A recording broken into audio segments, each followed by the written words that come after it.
I should explain the name, context window. So I know I'm sure everyone here kind of uses AI, but the context window is all the kind of the input, all the words, all the tokens that you give to a large language model before you give it the prompt.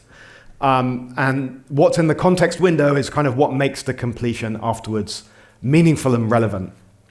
And I think we, like hardware designers, are going to be designing and building products, objects, systems, things in a world which is increasingly dominated by generative AI. And so I don't want to speak really about what those things are today, because I think it's hard to make that prediction. Instead, what I want to do is get an idea about what that world is going to be like and use it to fill our personal context windows for the questions that are to come. So that's the name of the talk. First, I'll say why I'm here, I guess, is that I'm currently manufacturing this clock. So it tells the time with a new ChatGPT composed poem every minute of every day for all time. That's 500,000 poems a year, which I think is the highest poem velocity of any consumer appliance in the world. I think it's really important to have a metric that you can win on. And that's like kind of whether you're looking at the clock or not. So, you know, with steam that rises, a cup so fine, 9:41, it's coffee time.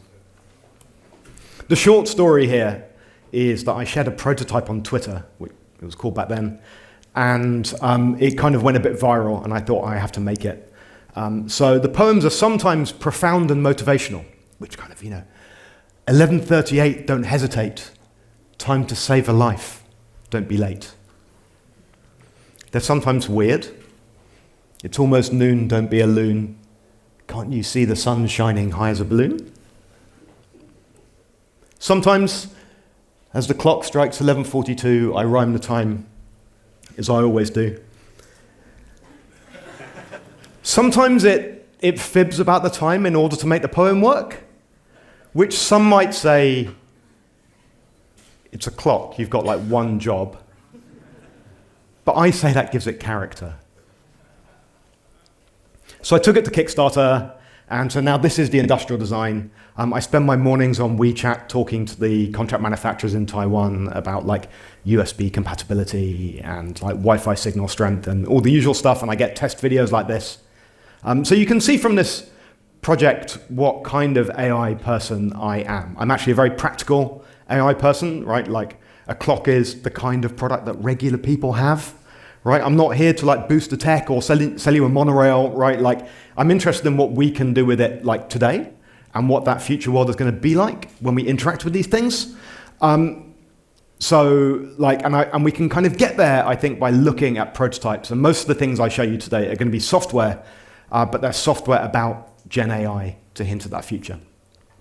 The second thing about this project is it highlights a particular quality and criticism of AI, which is hallucinations. And I'm going to come back to that right at the end. So what I want to do today is like understand the kind of the emerging world of AI that we're in. And you can tell that I'm really into prototypes. So I think they're the best way to explore. I don't have much patience with kind of thinking and post-it notes. I much prefer to like make stuff in my hands and then like to see what it tells me. So I'm going to speak about 5 worlds. And for each one, I have a prototype to anchor that, to talk about it. And first, I want to talk about the world of agency and something I built to understand AI agents. And I think, you know, like we're all in this AI world now, so I think you've probably heard of AI agents. But everyone, I have to kind of start, I'm afraid, with the definition. Everyone has a different definition about what an AI agent is. So here is mine. It's software. An AI agent is something that at its heart uses a large language model to power the software. But it's fundamentally software that you give a goal and you give it tools. So the tools can be like, you know, looking stuff up about the weather from an API or like consulting documentation or like, you know, toggling a light switch. What makes an AI agent different from regular software is it chooses its own tools on the way, and you run it in a loop, and it decides for itself when it stops. And there are other common attributes of agents, right? They're often embodied, like Clippy, right? Like that's a classic AI agent. They're often long running. You can often talk to them in like natural language. But you can have an agent without all of those things, right? Like I think these, for me, are the important attributes. And building one of these things is not rocket science. Building an AI agent is maybe less code than it would be to make a web page that backs onto a database. Like it's very, very simple. So let me show you a demo.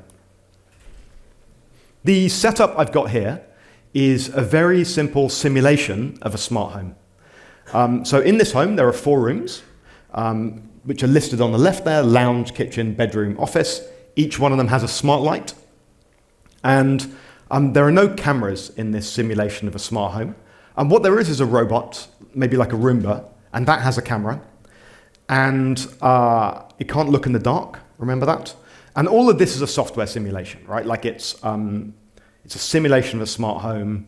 We've got we've got controls, so we can turn the lights on and off, can move the robot, can look through the robot. And what we're seeing here is just a visualization of that simulation, like a text adventure, right?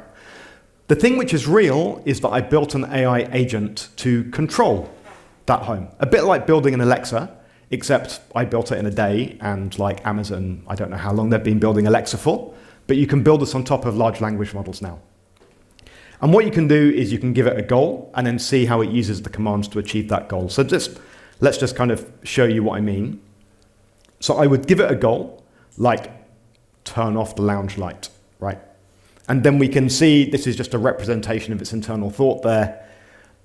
It figures out lounge light. It looks up in the database to go, oh, the ID of the light in the lounge is like light 1 or something. And it runs the command that turns it off. So that's kind of basically what it does. It turns instructions into commands. So, okay, let's see something slightly more complicated. This is a multi-step problem. We're going to send the robot to the office and turn on the light there. So the robot is currently in the lounge, so it's not in the right room. And we've given it this goal. And it chooses, first of all, let's kind of watch it go. It chooses, first of all, to move to the office where the light is off, and then it will run the command to turn on the light. So that's the advantage of using a large language model, right? Like it's understood that when I say turn on the light there, it turns on the light in the office. So it's able to make that, I can't even imagine how complicated that would be to build a regular software. But you get that for free when you're using something that has the semantics built in. Now let's give it a challenge. I'm going to ask it where my dog is. It's in one of the rooms in the house, but the location of the dog isn't in the memory of the agent, and it's got no cameras, remember. So it's going to have to explore. So the way it explores is it takes the robot and it drives it around the house. So it looks in the lounge. We'll see. There's no dog there. It's going to move the robot now. It's realized that it needs to move the robot around the house. So it moves it to the kitchen. It sees someone else. It's going to look, sees nobody there. Nothing there. Now it moves to the bedroom. And what's happened now is the light is off. And looking with the camera in the robot doesn't work. So it turns a light on. And now it can see the dog and it will give me its solution. I didn't program in that behavior. I didn't say, you're going to need to move the robot around the house, and if it's dark, you're going to need to turn the light on, and then you can look. It figured out its own way to kind of achieve its goals. I made that demo a little over a year ago, and more recently I rewrote it. It looks more basic, this, but the code is open source. You can get it at that link. And it's actually embarrassing about how little code there is, right? You can get these, but you get these incredible emergent effects. So let's have a brief look at this one. This one, I ask it to set the light in the office according to whether it's daytime. But I haven't told it in the context window what time it is. So I've given this agent an extra tool, which is to open a prompt to me.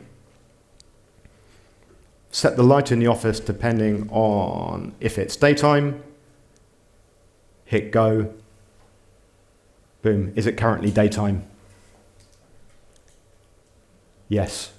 It changes the lights. This is already more intelligent than most people in my family, by the way.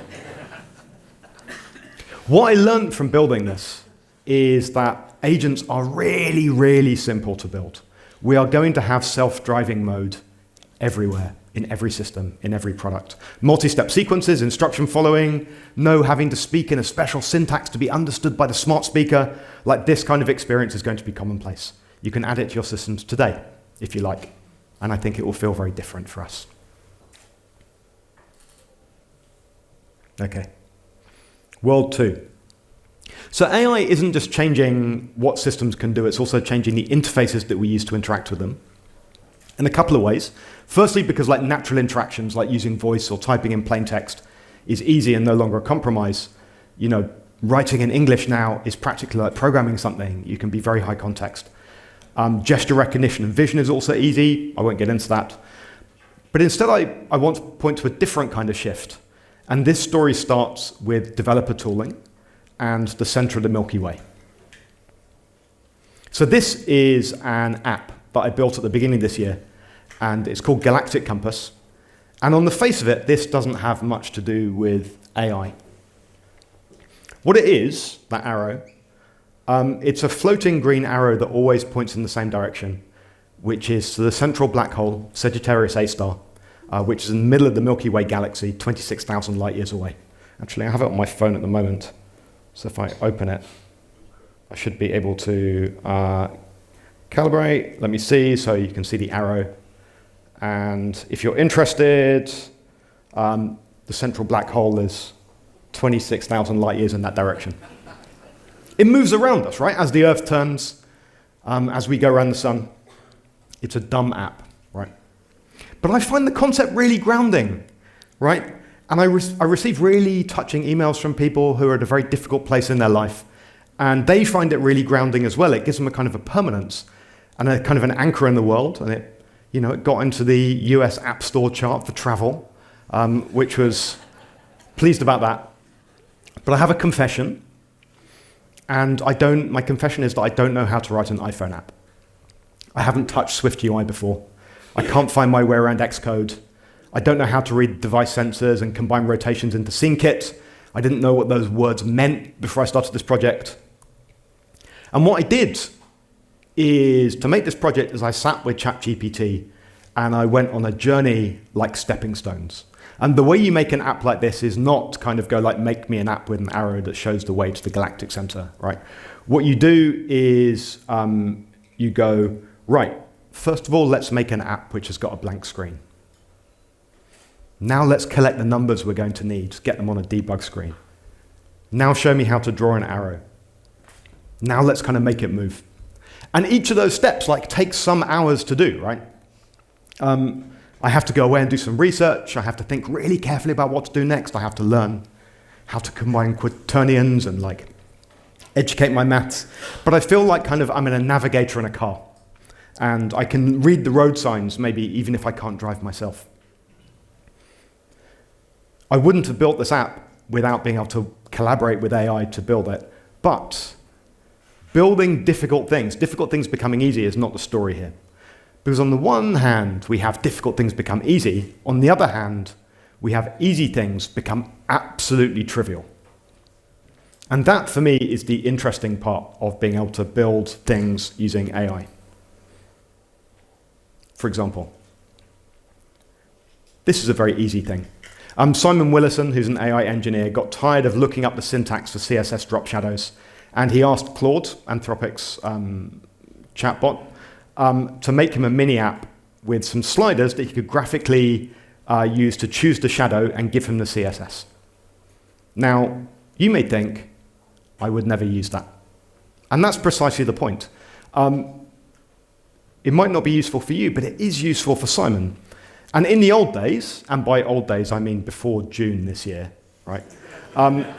In the old days, that was when Anthropic launched Artifacts, which is this thing. You not needing an app would mean there wasn't any market need for that app, which means it would never be made. And Simon would be sitting there having to learn the CSS every single time he wanted to make a website. But now, it's just a prompt away, and Simon can just make it. Which creates a whole new problem. Where do you put all these mini apps? How do you remember that you've even got them? How do you share the good ones? How do you make sure that everyone in your family is using the same thing? There are no good answers to these problems yet. Willison now has a whole tools subdomain on his website, and I think that's kind of part of the answer, right? Like, we need a place to collect these things. We need RSS for tools. We need pinboard for tools. We need that whole ecosystem, right? That's another story, not this talk. By the way, I didn't get on with Simon Willison's CSS tool, so I prompted my own, which is, this is more my kind of vibe, right? So the prompt here is just this kind of paragraph, that purple paragraph on the bottom, and it's using some stuff that I'm cooking with the folks at Glyph, glyph.app, so watch out for that coming soon. And this is the kind of thing I want, right? Like, nobody else in the world wants their tools to look like kind of early 2000 GeoCities, but like, for me, if I'm going to be making CSS, it might as well be that, right? And I think instead of thinking about like UIs to control products and systems, and the constant argument about, are we designing for like first-time users or expert users, and where do we put advanced mode? Instead, we need to be thinking about how to let people create and keep and share and adapt their own interfaces, UIs that are much better and much more personal and more connected to their lives. So there's a whole movement called adaptive design here, but that's something you can look up. A third quality of our future AI world I want to highlight is ubiquity. To talk about intelligence too cheap to meter, I need to bring in one more project, which is the first thing I created with ChatGPT-3 right at the beginning of 2023. And basically, there's a BBC Radio 4 show called In Our Time, which I really love. It's been going 25 years. There's 1,000 episodes on every topic under the sun, from like, the evolution of teeth to like, ancient Greek myths, or the philosopher Philippa Foot, who came up with the trolley problem. Anything you want to know, there's kind of like an episode for that, right? What I'm not in love with is the BBC's archive pages on their website, which makes it really hard to find episodes and to click books in the reading list and figure out what to do next. What I want instead is something more like this, right? Like a visual way of exploring the episodes.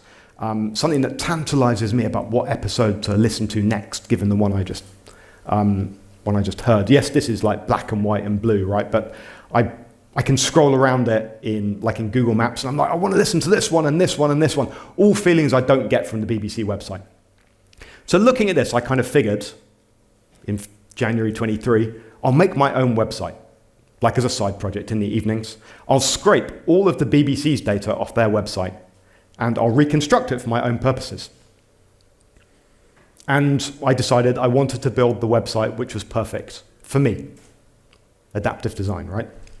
I don't want the thing on the left, which is the BBC's episode page. I don't care about the big picture. What I care about is being able to quickly read a description. I want to click on a guest and see what other shows they've been on. I want it all organized by library code. I want really good semantic search, so typing in the biggest planet brings up the episode on Jupiter, right? I want all of these things. The thing is, I know how long a web scraping project takes, right? I've done a lot of those in the past.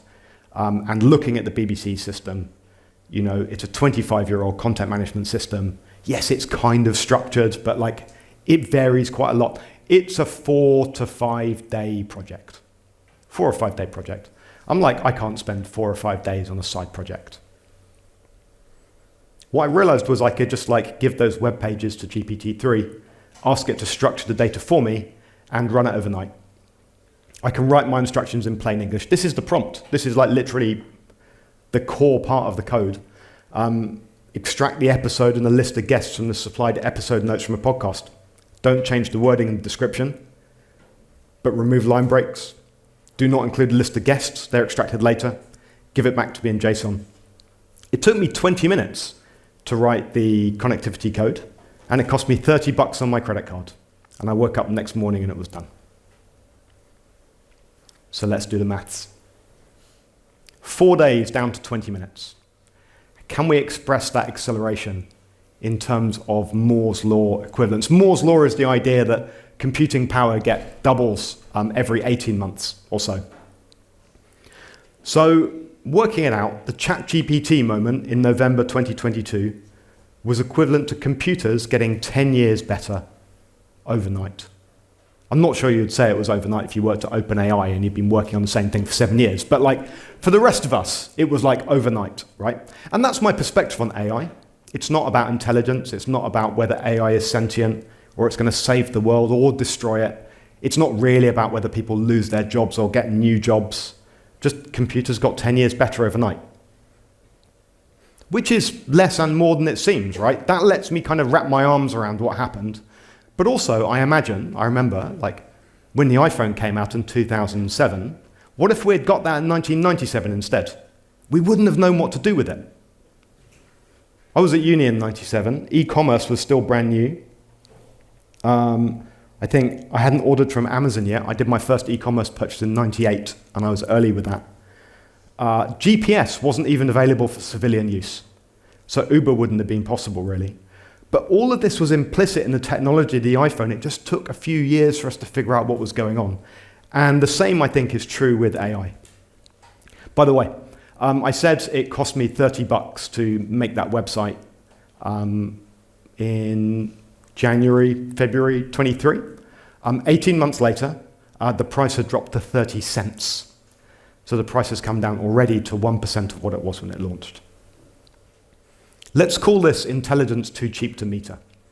What does it mean when putting the smarts in something isn't something you reserve for like high-end products or software, but literally you add to anything? Like a world in which every single light switch has like GPT-4 level intelligence that can predict when you're going to touch it, and your stove can read packaging and like set itself automatically. And that's not something that takes many years of research effort, but it's the kind of thing that one engineer could add in like a month. With already existing technology, and it will cost pennies next year. That's the kind of world that we need to be designing for. That's our context. The more practical problem, I think, is how do we relate to it, right? How do we operate in such a world? How do we interact with that? Because it's not with buttons and switches, I guess. A stove which is that intelligent doesn't need dials on the front. And with that level of ubiquity, it's not with single home assistants, smart speakers, like one Alexa in the kitchen and that's it. Who knows what that looks like? I'll tell you my bet, which is lots of personalities, not just one. One of the things I've been experimenting with is what it's like to work with lots of very, very simple, well-defined, tiny personalities. It's early days for these experiments. It's just software, but it's teaching me something. So let me show you one more demo. So what we're looking at here is an infinite canvas. Online canvas. It's like a multiplayer whiteboard, right? So this is, it's called TL Draw. If you've not used it, highly recommend it. It's kind of like Miro or FigJam, I suppose. The great thing about it is it's open source. You can install it as a React component, and you can build your own systems, own websites that use TL Draw as just one piece. And so that's what I did for this particular experiment, this proof of concept, really. So I built this website where I put TL Draw on the left, and on the right-hand side, I put like a chat interface for collaboration. And then, rather than build a kind of a Canvas copilot, something that could do anything for me, what I did instead is summon 3 very specific AI users to work alongside me. So this is just to prove what it is. It's a whiteboard. You can scribble on it. You can draw shapes. The chat, you can just talk into it. Anybody in that room can chat into it. And then if I summon my AI buddies, I make a little cursor park. They've got to have a place to hang out, right? And I summon 3 to come with me. And these 3 work in slightly different ways. And I call them poet, painter, and maker. I'm going to show you the first 2 today. So this first one is poet. And poet is really here just to show you how the system works. So this is what goes on. Look, I instruct it by tapping its face in the face pile. And that's the technical term. And first of all, I can ask it to go in a circle, which is just to show that it's computer controlled. And then also I can ask it to go out and write me a poem. Like I kind of like asking AI to write poems. So that's essentially what's going on, right? Like each cursor is a little kind of AI buddy. Painter is more interesting. Now, the issue with AI, ChatGPT, and so on, is affordances. Affordances are like doorknobs.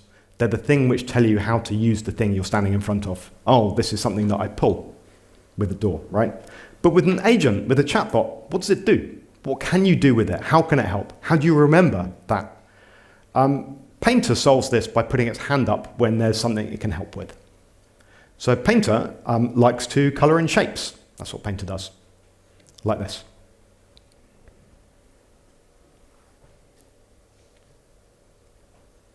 Oh, not all shapes, sorry. Painter isn't bothered about all shapes. Painter only likes to color in stars. So if I draw a star, oh, let me help. I can paint that. I choose from its face, and it colors it in, and it goes back to its cursor park. We'll do it again. Okay, right? So I know this is really simple, but it makes me think that we have to think about a kind of a theory of mind for these complex systems we now interact with, and also a kind of a proxemics. It would mean something very different if the cursor were to come really, really close to the star and say it can help, versus kind of dance with a little distance kind of away and hover and be kind of like, oh, maybe I can help with that. All our new devices are going to have such complex functionality. Intelligence is going to be ubiquitous, memory too. And so perhaps all of this will be more intuitive if it comes with minimum viable identity, a kind of a new skeuomorphism.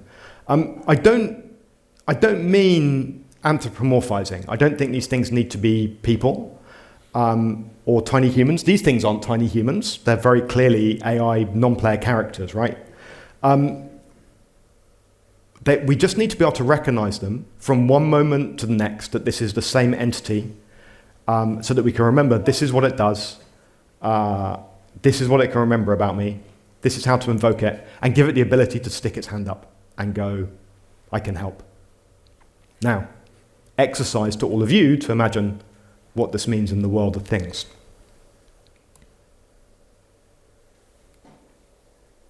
This is my final world. So I opened by talking about the poetry clock that I'm building. And those poems are hallucinations, really. Hallucination is the word for the kind of AI creativity that we don't want, which appears to be factual, is confidently spoken. AI chatbots are weirdly confident, and is plain wrong. So The Guardian, UK newspaper, noticed in 23 that people were getting in contact for articles they couldn't find.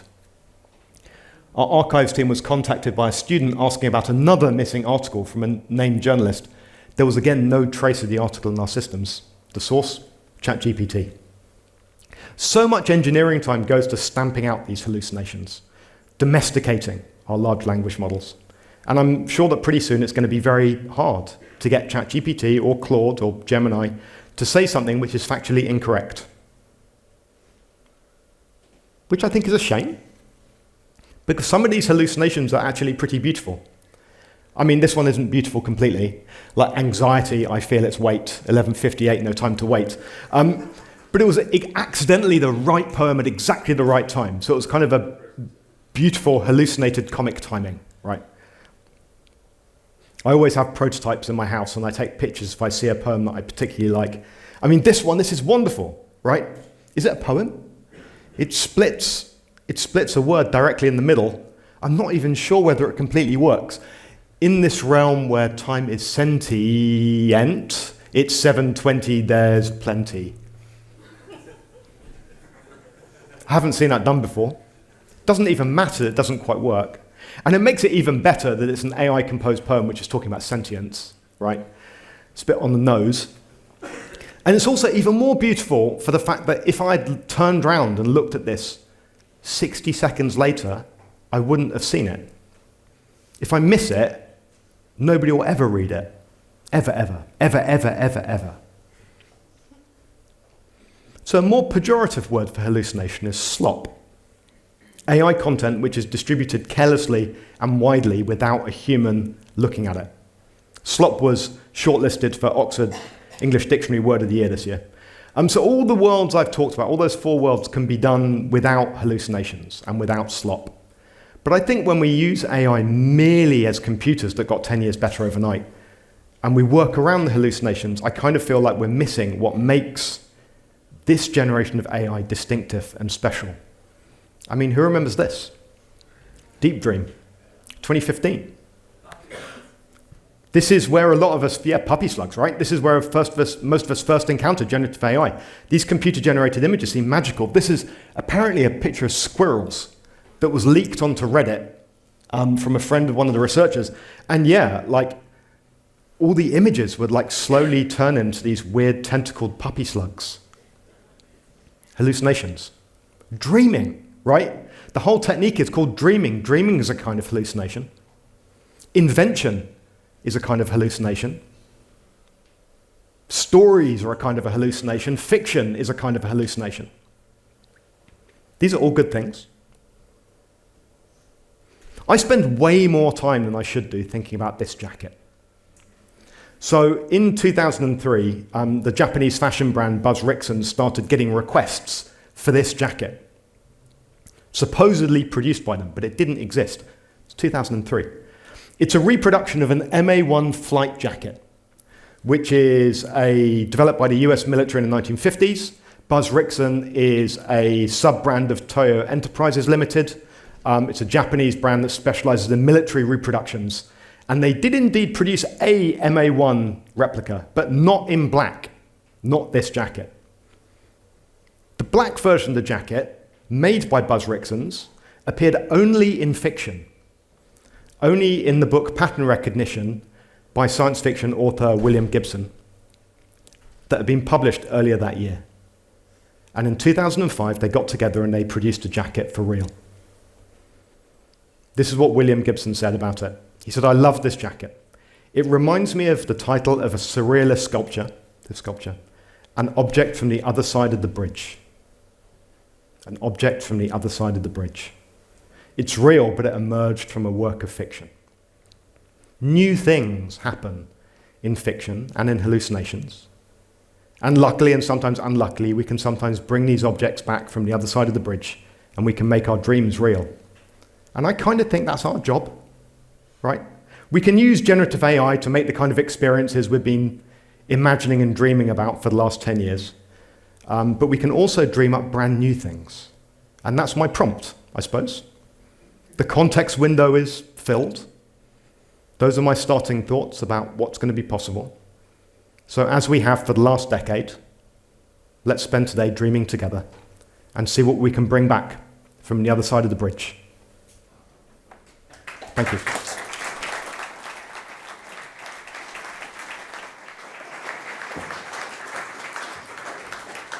What a fantastic talk, and such an optimistic talk as well. It's like early days of the web, right? Everybody can do anything, and let's just grab it and work with it. Your last talk at ThinkScon was much more pessimistic. And you talked about platform capitalism and consumer farming, etc. I just want to have a short reflection of you on this other side of AI, where we have all these models. The models themselves are still controlled by a few big companies, right?